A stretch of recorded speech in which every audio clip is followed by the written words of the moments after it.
Pakistan T20 series जीत गया 3-0 के साथ। ये बहुत अरसे के बाद देखा गया है कि पाकिस्तान बहुत सालों के बाद पाकिस्तान T20 सीरीज जीता है और इतने डोमिनेंस के साथ जीता है और वाइट वॉश किया है।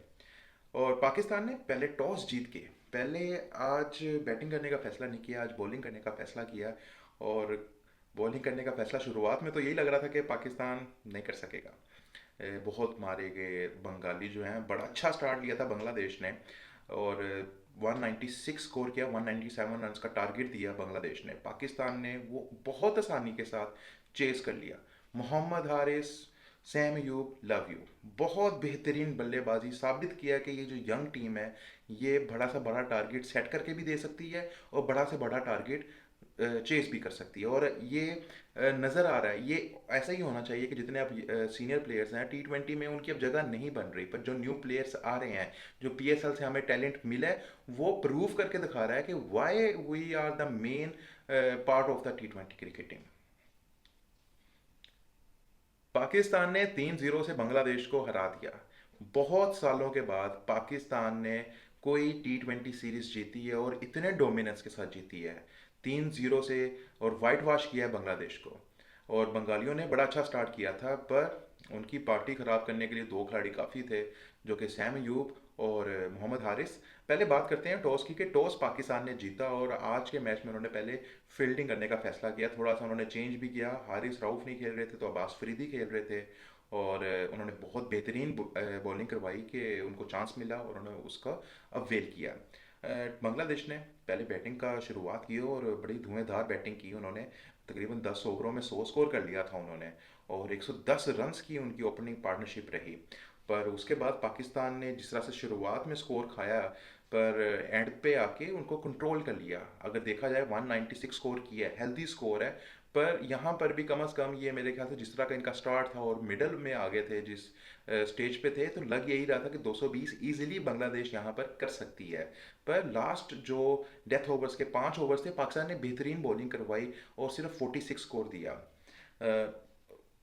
तानजीद हसन और परवेज़ हुसैन इमोन, उन दोनों ने बेहतरीन बल्लेबाजी की। तानजीद हसन जो है वो हर मैच में, तीनों मैचेस में उन्होंने अच्छा परफॉर्म किया। आज भी 42 स्कोर किया। स्ट्राइक रेट थोड़ा सा बाकी दोनों मैचेस के बनिस्बत कम था, पर बड़ा ज़रूरी था कि उनके ओपनर्स परफॉर्म करें बांग्लादेश के। और परवेज़ ने 66 स्कोर किया 34 डिलीवरीज पे, बहुत अच्छे हेल्दी स्ट्राइक रेट से उन्होंने बेहतरीन छक्के मारे।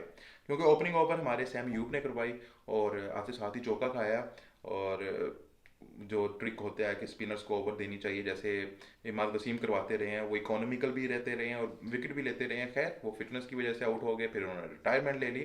खैर सैम यूब ने बॉलिंग करवाई। वो जो एक तो बिल्कुल ही बैटिंग पिच है, बॉलर्स के लिए इतना कुछ खास था नहीं। हसन अली को भी स्कोर पड़ा शुरू में, फ़हीम अशरफ को भी स्कोर पड़ा। पर मिडल में आके पाकिस्तान ने बेहतरीन बॉलिंग का मुजाहरा किया और उनको अच्छे स्कोर पे रोक लिया। क्योंकि 150 स्कोर था कि आपका 15 ओवर्स के अंदर, और अगली 5 ओवरों में सिर्फ 46 स्कोर पाकिस्तान ने खाया, जिसमें हसन अली ने अच्छी बॉलिंग करवाई। स्पेशली मैं यहाँ पर बात करूँगा अब्बास फरीदी की बेहतरीन बॉलिंग। 4 ओवर्स 26 स्कोर जस्ट और 2 विकेट्स। अच्छी इकोनॉमिकल बॉलिंग करवाई और विकेट भी ली उन्होंने। बाकी जो स्पिनर्स थे उन्होंने मार खाई, फास्ट बॉलर्स ने कंपैरेटिवली बहुत बेहतर बॉलिंग करवाई इस पिच पे। Hasan Ali 38 score for 2 wickets, Faheem Ashraf 41 for 1, Abbas Faridi 26 for 2। बाकी जितने भी हमारे शदाब खान ने भी बेहतर करवाई, 3 ओवर्स में 26 स्कोर दिया। सलमान अली आगा ने 1 ओवर में 11 खाया। बरान आज वो नहीं चल सके, अच्छी बॉलिंग नहीं करवा सके, आज उनका दिन नहीं था शायद। 2 ओवर्स में 27 स्कोर दिया उन्होंने। क्या है, जब पाकिस्तान ने अपनी स्टार्ट किया, और स्पेशली सैम्यू पहली बॉल जो उन्होंने फेस किया, आज उस पर छक्का मारा और बेहतरीन छक्का मारा। और वो अपनी फॉर्म वापस ला रहे हैं, वो खुद से देख रहे हैं कि शायद सेल्फ एजाइम किया उन्होंने कि मैं क्या कर रहा हूँ। आज उन्होंने छक्के से शुरुआत की और वो शुरुआत बेहतरीन रही। उस एक छक्के के बाद उन्होंने और भी 3 छक्के मारे, 45 स्कोर किया। और जस्ट 29 डिलीवरीज पे 2 चौके 4 छक्के। तो अपनी फॉर्म को वापस ला रहे हैं स्लोली स्लोली, और बड़ा ज़रूरी है। आज फरहान नहीं चल सके, उन्होंने एक स्कोर किया। होता है कि 1-2 मैचेस में आप चलते हो, एक मैच में नहीं चलते। पर यहाँ पर मोहम्मद हारिस ने जो इनिंग्स खेल दी है ना, जैसे पाकिस्तान का पहला आठ आउट 8 पे हो गया, उसके बाद 100 पे दूसरा आउट हुआ, 92 रन की इनिंग पार्टनरशिप खेली सैम ने और हारिस ने, जो बड़ा ज़रूरी था। आप 197 रन चेस कर रहे हैं और उसमें आपको मेंटेन रखनी है अपनी जो रन रेट है, वो 10 पर ओवर, अगर आप इजीली वो मैच जीतना चाहते हैं। तो पाकिस्तान 10 ओवरों में 2 विकेट डाउन थे और 100 स्कोर था, और पीछे 10 ओवरों में 96 स्कोर करना था, जो कि उन्होंने 7.2 ओवर्स में कर लिया। स्पेशली उसमें सारा क्रेडिट मोहम्मद हारिस को जाता है, जो बेहतरीन इनिंग्स खेली। सेकंड फास्टेस्ट सेंचुरी की उन्होंने पाकिस्तान की तरफ से 45 बॉल्स पे हसन नवाज ने की थी। 107 रन और जस्ट 47 डिलीवरी, जिसमें 7 छक्के और 8 चौके हैं। और पाकिस्तान के पास भी अब ऐसे बल्लेबाज आ गए हैं जो चौके और छक्के दोनों भर भर के मार सकते हैं। ये नहीं कि एक दो छक्के मार के आप 70-80 स्कोर पे ले जाएं, वो 7-7, 5-5, 6-6 छक्के मारते हैं। हसन नवाज आज भी उन्होंने बेहतरीन स्टार्ट किया, 26 स्कोर किया 13 बॉलों पे 200 के स्ट्राइक रेट से। और यह जो पाकिस्तान का टॉप ऑर्डर है, मिडिल ऑर्डर है, वो नज़र आ रहा है कि यंगस्टर्स के हाथों में आके सेफ हो रहा है। और जिस तरह की हमें रिक्वायरमेंट है कि किस तरह से T20 में खेलना चाहिए, उसी तरह से खेल रहे हैं। अब इन्हीं प्लेयर्स को आप ओडीआईस के अंदर भी चांस देना चाहिए। स्पेशली सैम यूब तो ओडीआई के अंदर हैं, फरहान को भी चांस देना चाहिए, हारिस को भी चांस देना चाहिए। बाबर आजम तीसरे नंबर पे हैं, हारिस चौथे नंबर पे आ सकते हैं, हसन नवाज पांचवें नंबर पे आ सकते हैं, सलमान अली आगा की थोड़ी सी पोजीशन नीचे कर सकते हैं, जो कि वो आते भी रहे हैं ओडीएस के अंदर। तो ये खिलाड़ी हमें ओडीएस के अंदर भी नजर आने चाहिए कि वो लंबी इनिंग्स खेल सकते हैं। जैसे कि वेस्ट इंडीज़ और इंग्लैंड की सीरीज़ हो रही है, उसमें वेस्ट इंडीज़ को अच्छी खासी मार पड़ रही है। तो मेरे ख्याल से इस तरह की टीम हो अगर पाकिस्तान के पास, तो वो भी 50 ओवरों में 400 स्कोर कर सकती है। और 300 तो वो कंजेक्टिवली कंप्रीहेंसिवली कर सकती है। हमने T20 में देख लिया, तो ओडीआई के अंदर वो 50 ओवर्स के अंदर कमो बेश 400 स्कोर कर सकती है। और यही टैलेंट हमें चाहिए, जो कि लंबी इनिंग्स भी खेल सके और क्लीन हिटिंग भी कर सके। खैर अभी तो पिचेस जो थी वो बैटिंग फ्रेंडली थी। बाउंसी पिच पे कैसा रिस्पॉन्स मिलता है खिलाड़ियों की तरफ से, और बॉलिंग पिच पे कैसा मिलता है, स्पिनिंग पिच पे कैसा मिलता है, कंपैरेटिवली देखा जाए जितने भी प्लेयर्स इस टाइम खेल रहे हैं, वो सारे स्पिनर्स को भी अच्छा खेल रहे हैं, फास्ट बॉलर्स को भी अच्छा खेल रहे हैं। फरहान स्पिनर को भी अच्छा खेलता है, फास्ट बॉलर को भी अच्छा खेलता है। सैम यूब स्पिनर को तो इतना अच्छा नहीं खेलता जितना फास्ट बॉलर को अच्छा खेलता है। मोहम्मद हारिस दोनों को, स्पिनर्स को भी अच्छा खेलता है, फास्ट बॉलर को भी अच्छा खेलता है। हसन नवाज, उन्होंने अपनी टेक्निक इतनी अच्छी चेंज की है कि वो जहां पर पहले फंसते थे वहां पर वो अब फंस नहीं रहे, क्लीन हिटिंग कर रहे हैं, बॉल को देख के शॉट मारते हैं, और स्पिनर्स को तो इजीली वो हलवा समझ के छक्का मारते हैं। अब रिशाद हुसैन की अगर हम बात करें, पीएसएल में तो इन्होंने बड़ी अच्छी इकोनॉमिकल बॉलिंग करवाई, पर जब से ये सीरीज शुरू हुई है इनको मार ही पड़ी है। 11-12 की रन रेट से मार पड़ी है, आज भी 13 के रन रेट से उन्होंने स्कोर खाया है। तो स्पिनर्स को पाकिस्तानी बैट्समैन बहुत अच्छे से टैकल कर रही है, बहुत अच्छे से खेल रही है, और उसके साथ फास्ट बॉलर्स को भी बहुत अच्छे से खेल रही है। आज सिर्फ पाकिस्तान के 3 आउट हुए, 7 विकेट से उन्होंने ये रन्स चेस कर लिए। इसका मतलब कि जो यंगस्टर्स हैं वो T20 के अंदर पाकिस्तान का नाम रोशन कर सकते हैं, और कमिंग वर्ल्ड कप के अंदर ये बड़ा क्रूशल होगा। एक तो इनकी फिटनेस बेहतर होनी चाहिए, इस पे वर्कआउट करना चाहिए पीसीबी को, इनको चांस देना चाहिए, इनकी बैटिंग जहां पर अगर लैग कर रहे हैं तो उनको बेहतर करना चाहिए, और इनको कॉन्टीन्यूसली चांस देना चाहिए। अगर फ़खर जमान नहीं भी खेलते कोई मसला नहीं है, हमारे पास यंगस्टर्स हैं जिनको चांस मिलना चाहिए, ज़्यादा चांस मिलना चाहिए। जैसे सैम यूब, पहले 2 मैचेस में उन्होंने परफॉर्म नहीं किया, आज के मैच में उन्होंने साबित किया है कि वो क्यों बेहतरीन यंगस्टर बैट्समैन है पाकिस्तान की तरफ से। 45 स्कोर किया, आउट हो गए, 50 नहीं कर सके, पर उन्होंने पहले भी परफॉर्म करके दिखाया है। फिर गैप आ गया इंजरी की वजह से थोड़ा सा, जब आपकी कंटिन्यूसली फॉर्म चल रही होती है और इंजरी आ जाए तो आपकी फॉर्म थोड़ी सी डिस्टर्ब होती है। पर अब लग रहा है यही है कि जो सैम यूब है अपनी परफॉर्मेंस जो है वो वापस ला रहे हैं, अपनी फॉर्म वापस ला रहे हैं, तो कंटिन्यूसली चांस देना चाहिए। और मोहम्मद हारिस ने बहुत इंप्रेस किया, इससे पहले उनकी कोई 50 भी नहीं थी, उन्होंने अपनी मेडन 50 की, तो उसके उस 50 को उन्होंने सेंचुरी के अंदर कन्वर्ट किया। और ये सेकंड फास्टेस्ट सेंचुरी है पाकिस्तान की किसी भी खिलाड़ी की T20 के अंदर। और T20 में ये मैं कहते 5वें खिलाड़ी बन गए जिन्होंने सेंचुरी स्कोर की है T20 में। पहले तो हमारे पास अहमद थे, अहमद शहजाद थे, मोहम्मद रिजवान, बाबर आजम, हसन नवाज, और मोहम्मद हारिस भी आ गए हैं। तो इस तरह से यंगस्टर्स को चांस मिलेगा, वो बड़े स्कोर कर सकते हैं। जैसे कि फरहान के अंदर एबिलिटी है कि वो बड़ा स्कोर कर सकते हैं T20 में, सैम यूब के अंदर एबिलिटी है वो लंबी इनिंग्स खेल सकते हैं। तो इस तरह के ही हमें खिलाड़ी रिक्वायर्ड थे कि जो हमें मिल रहे हैं उनको आप कंटिन्यूसली चांस देना चाहिए। हमें पीएसएल से टैलेंट मिल रहा है, अब उनको यूज़ करना चाहिए।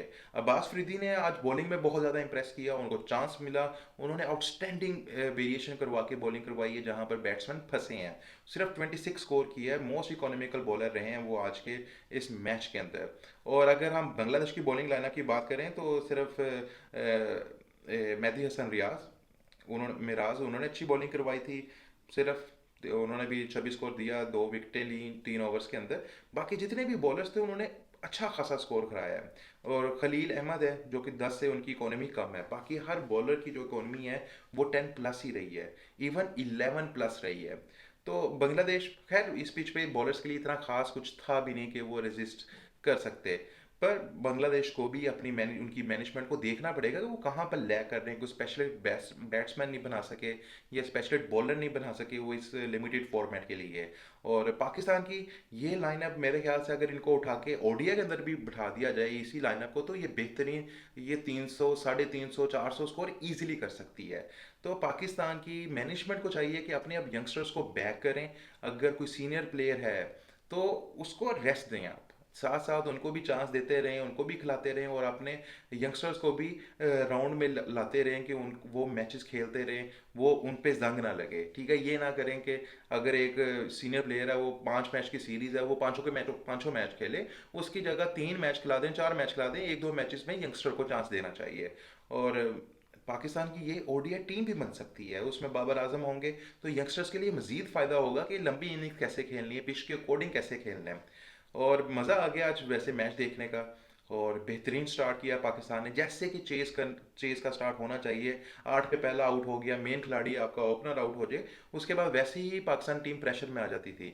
पर ये यंगस्टर जो लोट है ना, ये जो निकल के आ रहा है, ये प्रेशर नहीं ले रही, ये प्रेशर देती है। और बेहतरीन बैटिंग की सेकंड विकेट की पार्टनरशिप के अंदर सैम अयूब ने और मोहम्मद हारिस ने। तो इस तरह की ही जो हमें रिक्वायर्ड थी, हमारी ज़रूरियात पूरी हो रही हैं। अब खिलाड़ियों की ज़रूरियात पूरी करनी कि उनको जो फैसिलिटीज़ रिक्वायर्ड है, जो चीज़ें रिक्वायर्ड है, वो पूरी करके दें पीसीबी वाले। और इनको कॉन्टीन्यूसली चांस देना चाहिए। और आगे मेरे ख्याल से फ्यूचर ब्राइट नज़र आ रहा है इन यंगस्टर्स का भी और पाकिस्तान क्रिकेट टीम का लिमिटेड ओवर्स में भी। और साथ इस पे रेड बॉल जो है उस पर थोड़ा सा कंसर्निंग है पाकिस्तान का। तो खैर लिमिटेड ओवर्स में मेरे ख्याल से हम सॉर्टेड नज़र आ रहे हैं कि हमें कौन से खिलाड़ी खिलाने चाहिए, कौन से खिलाड़ी नहीं खिलाने चाहिए। और मोहम्मद हारिस का फ़ायदा ये भी है कि वो विकेट कीपर भी हैं। खैर मोहम्मद रिजवान वैसे विकेट कैप्टन है T20 के, वो तो 50 ओवर्स में, सॉरी, वो तो खेलेंगे। खैर पर उनको रेस्ट भी देनी चाहिए, यंगस्टर्स को चांस देना चाहिए, कोई यंग कैप्टन बनाना चाहिए। और इनको इनके काउंसलिंग होनी चाहिए कि भाई आपने पॉलिटिक्स नहीं खेलनी, यूनिटी के साथ खेलना है। यूनिटी के साथ खेलेंगे तो पाकिस्तान मैच भी जीतेगा और इनका कैरियर जो है वो लॉन्ग टर्म के लिए जाएगा। और अब देखते हैं कि क्या बनता है। उधर उधर तो इंग्लैंड वाले वेस्ट इंडीज़ को अपने घर बुला के धो ही जा रहे हैं। आज भी वो मैच जीत गए हैं। 308 रन करना था, 309 स्कोर, वो भी इजीली उन्होंने, इंग्लैंड वालों ने चेस कर लिया, उससे पहले 400 स्कोर कर दिया था। और अब उम्मीद करते हैं कि पाकिस्तान में भी ऐसे ही मैचेस हों कि जो पाकिस्तान की टीम भी 400 स्कोर कर रही हो, 450 स्कोर कर रही हो, 350 स्कोर कर रही हो कंजेक्टिवली ओडीएस के अंदर भी। और मुझे नज़र आ रहा है कि पाकिस्तान का लिमिटेड ओवर्स का जो कंसर्निंग पॉइंट्स थे ना, वो हमारे ख़त्म होना शुरू हो गए हैं, ख़ास तौर पे बैटिंग पे।